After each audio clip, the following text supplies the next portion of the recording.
الحمد لله الذي خلق السماوات والأرض وجعل الظلمات والنور. أشهد أن لا إله إلا الله وحده لا شريك له، وأشهد أن محمدا عبده ورسوله. اللهم صل على محمد وعلى آل محمد. أيها الحاضرون رحمكم الله، أوصيكم وإياي بتقوى الله فقد فاز المتقون. اتقوا الله حق تقاته ولا تموتن إلا وأنتم مسلمون. أعوذ بالله من الشيطان الرجيم.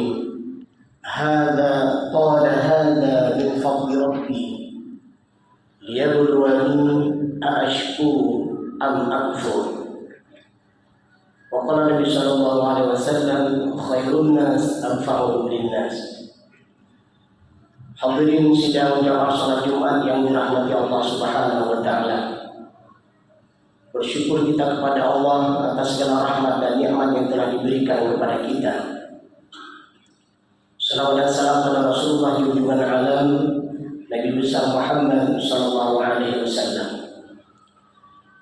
Adapun tema nasihat kita pada kesempatan berbahagia ini adalah nikmat adalah cobaan, bisa menuai syukur atau berbuah kufur. Hadirin sidang jamaah salat Jumat yang dirahmati Allah Subhanahu wa taala. Ayat yang barusan kita bacakan tadi terdapat di dalam surah An-Naml ayat 40. Allah berfirman, qala hadza min fadli rabbi liyabluwani aashkur am akfur, ila akhir ayat. Jamaah rahimakumullah, secara khusus Allah menceritakan bagaimana kisah Nabi Sulaiman alaihissalam. Beliau dianugerahkan rahmat dan nikmat yang luar biasa.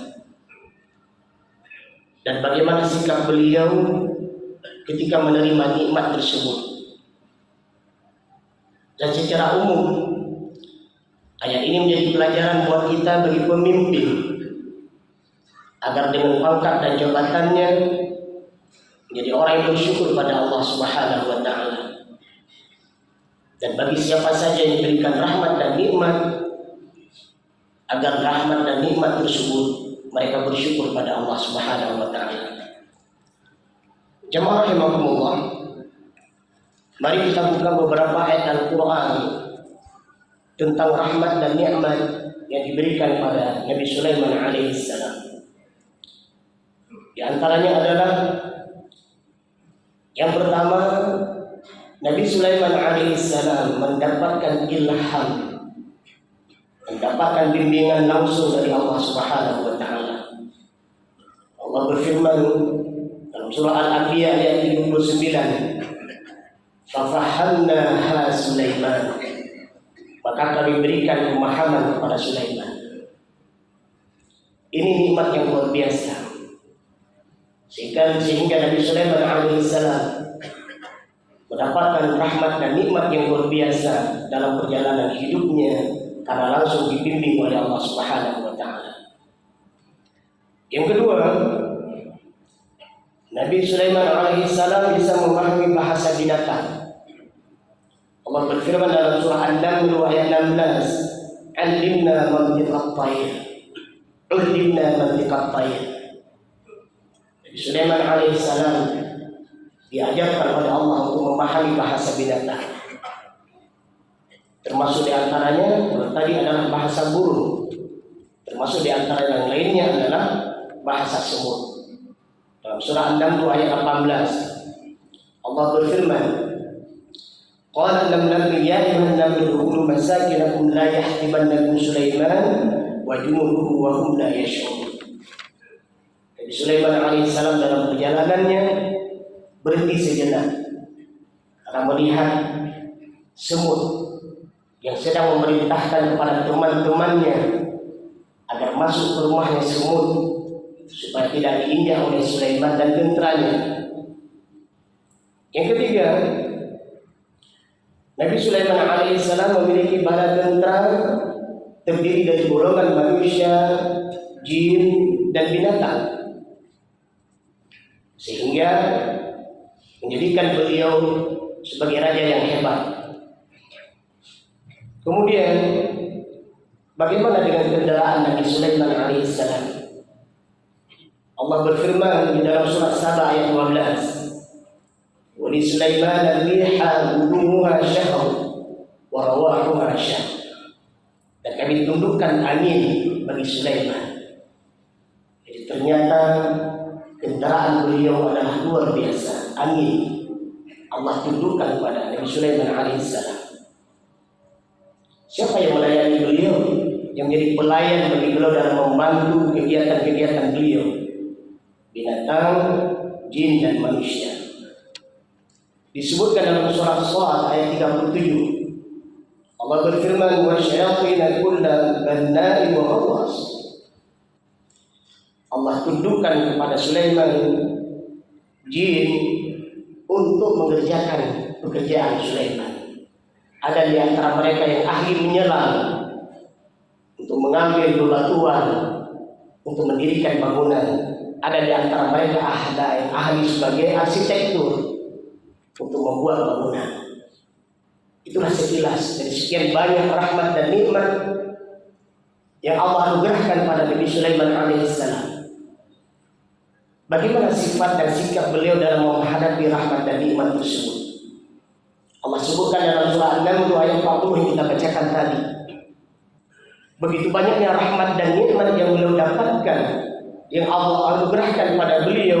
Beliau mengucapkan sebuah kalimat, "Wa hadza min fadli rabbi." Ini adalah karunia dari Tuhan. Apa makna kalimat ini? Ini adalah ungkapan seorang hamba yang diucapkan oleh Nabi Sulaiman alaihissalam pada Roh ketika mendapatkan rahmat dan nikmat, sekaligus menjadi pelajaran dan pembelajaran buat kita. Apapun rahmat dan nikmat yang kita dapatkan adalah, maka kalimat yang terucap adalah alhamdulillahirabbil alamin. Hada min fadli rabbi. Ini adalah karunia dari Tuhan. Sekaligus kalimat ini mengandung makna bahwa pengakuan terhadap rahmat dan nikmat Allah Subhanahu wa taala. Bagaimana sikap beliau selanjutnya?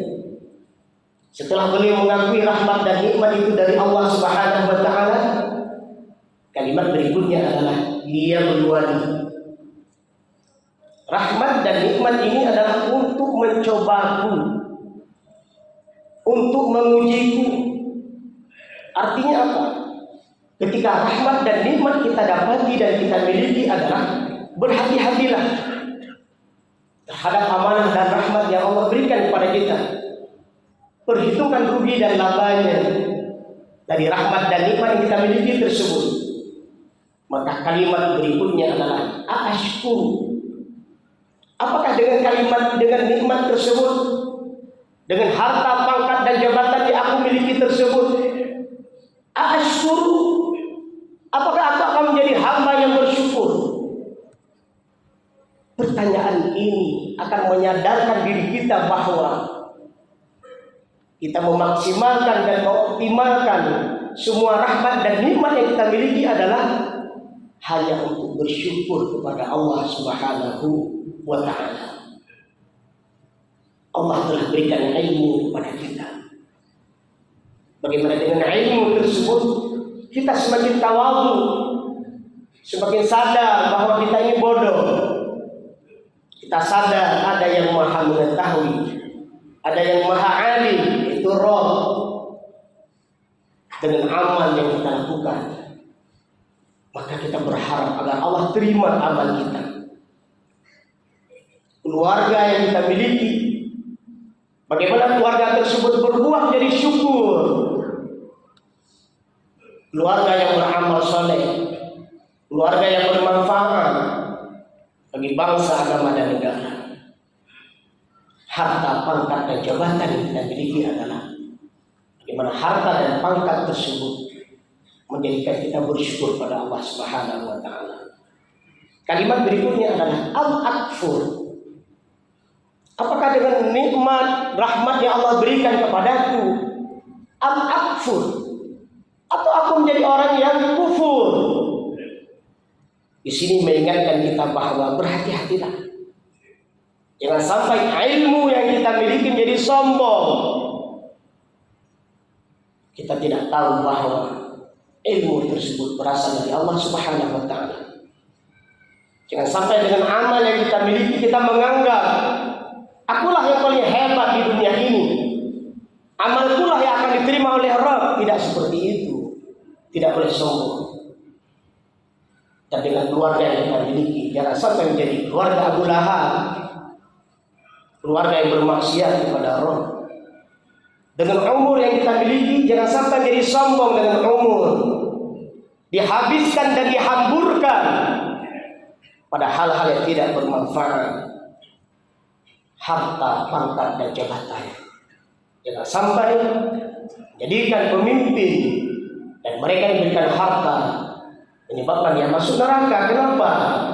Karena kesombongan. Hadirin yang dimuliakan Allah Subhanahu wa Ta'ala, mari kita buka kembali tafsir Al-Quran surah An-Naml ayat 40 ini. Kita kaji, kita telaah kembali sehingga betul-betul dengan ayat ini memotivasi kita untuk senantiasa bersyukur kepada Allah, dan sekaligus memberikan peringatan kepada kita jangan sampai menjadi orang yang kufur. Di dalam Al-Quran Allah telah menceritakan dan mengisahkan dan menyebutkan bagaimana kisah orang-orang yang diberikan nikmat. Mereka mendapatkan kebahagiaan di dunia dan dimasukkan ke dalam surga. Dalam Al-Quran Allah juga menceritakan bagaimana akhir dan kesudahan orang-orang yang sombong. Mereka diazab di dunia dan dimasukkan ke dalam api neraka jahanam. Jamaah salat Jumat yang dirahmati Allah Subhanahu wa Ta'ala, semoga kesempatan hidup yang Allah berikan pada kita betul-betul dapat kita gunakan dan kita arahkan untuk mencari ridha Allah Subhanahu wa Ta'ala.